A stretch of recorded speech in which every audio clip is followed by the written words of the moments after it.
Trump appears determined to get his approval ratings back down into the 30s as fast as possible, and I think he's got a way because he made an announcement about his upcoming tariffs, and I think everybody needs to brace themselves. Tariffs on Canada and Mexico, 25%. That's coming on Saturday? That's coming on the 1st, Saturday. But no oil tariff, no oil tariffs. No, I don't. Well, I didn't say that. You said that. No. Well, I don't want to misinterpret. No, we may or may not. We're going to make that determination probably tonight on oil. Okay. Yeah, because they send us oil. We'll see. It depends on what the price is. So let's be clear. He doesn't know if the current order that's going into effect in less than 24 hours includes oil. He said, no, but I didn't say that. You said that. We'll make that decision probably tonight. Well, yeah, I would hope so, because tonight's the last time before it's in effect. And I feel like you should know and decide before it's in effect. Wait, you're waiting until the night before to decide whether you're gonna potentially jack up a significant source of oil for America by 25%. And you don't know? You haven't figured that out yet?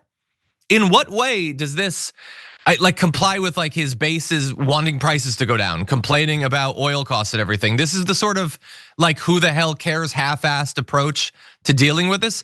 And the issue is he likely will. I mean, he wants us to be the masters of dirty energy and all that. He had said back on October 18th, we will frack and drill, baby, drill. I will cut your energy prices in half within 12 months, so everyone remember that, MAGA world. He made you a very specific promise there. Cut them in half within 12 months of taking office. That's gonna bring everything down. Okay, so within 1 year, he's gonna bring everything down. And the way he's gonna do that is Mexico and Canada, which accounts for 70% of our imports of US crude oil. He's gonna make 70% of the oil we import 25% more expensive. Okay, I wasn't good at math in school. I can't do the numbers in my head, but I'm pretty sure that raises the price by some amount, maybe by a lot. It damn sure isn't gonna cut it in half, not within 12 months, not within a long time. And a lot of people, I think, instantly realize, how could this possibly be to our benefit to do these tariffs against our two of our biggest trading partners? They're gonna do the same tariffs to us, so our products aren't gonna sell in their countries nearly as much. Well, he apparently is the expert, I guess, so here he is explaining it. Look, Mexico and Canada have never been good to us on trade. They've treated us very unfairly on trade. And we will be able to make that up very quickly, because we don't need the products that they have. We have all the oil you need. We have all the trees you need, meaning the lumber. We have more than almost anybody in those two categories. In oil, we have more than anybody, and we don't need anybody's trees. We have to free up some of the tree areas that we have. We have great lumber in this country. We have to free them up environmentally, which I can do very quickly, but we don't need what they have.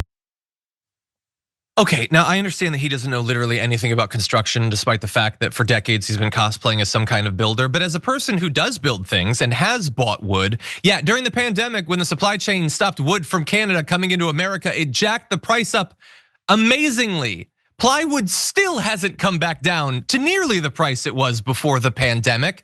And it was 4 times what it had been when we couldn't get it from Canada.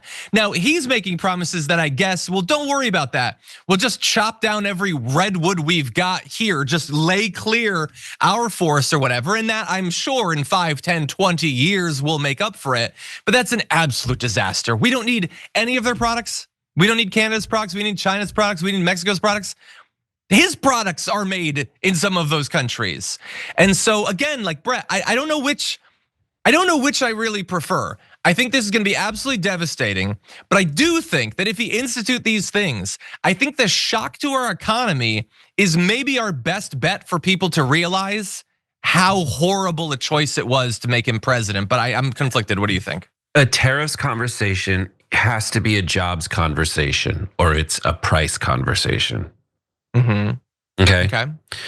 The problem with all this stuff, the reason we get it from Canada, the reason we get it from Mexico, at the prices we get it from under a free trade system, is because it's just cheaper to get it there. They don't have to pay Mexican people, Canadian people as much money. They have to pay Americans more money cost more money, or we've set things apart in forests and everything. But if the only problem is unlocking the forests, it's still not going to bring the price down if there is a tariff on Mexico. Like, it's still going to keep the prices high. The only way to have that conversation make sense for people is like, listen, it costs $20 to pay someone in Flint, Michigan. It costs $5 to pay someone in Djibouti. So I'm going to fine them $5 an hour in the form of a tariff, so to speak. I'm going to raise the price by that much so that it makes just as much sense to hire an American. Now Americans are like, jobs, jobs, jobs, jobs, jobs. Otherwise, all he's doing is like, I'm just going to raise the price on stuff. There's no tie to American jobs here. The reason Republicans outflanked Americans on this is on free trade versus protectionism is because Americans literally like, we need to pay people more in other countries to raise the price. We need to do all this stuff like a free trade. We need to develop their economies. We can't do anything. And the Republicans were like, protectionism, protectionism, protectionism, jobs, jobs, jobs, jobs, jobs. Trump's too stupid to even make that argument. But luckily, his fans are too stupid to notice he's making it wrong. It's a perfect circle of stupidity eating its own tail.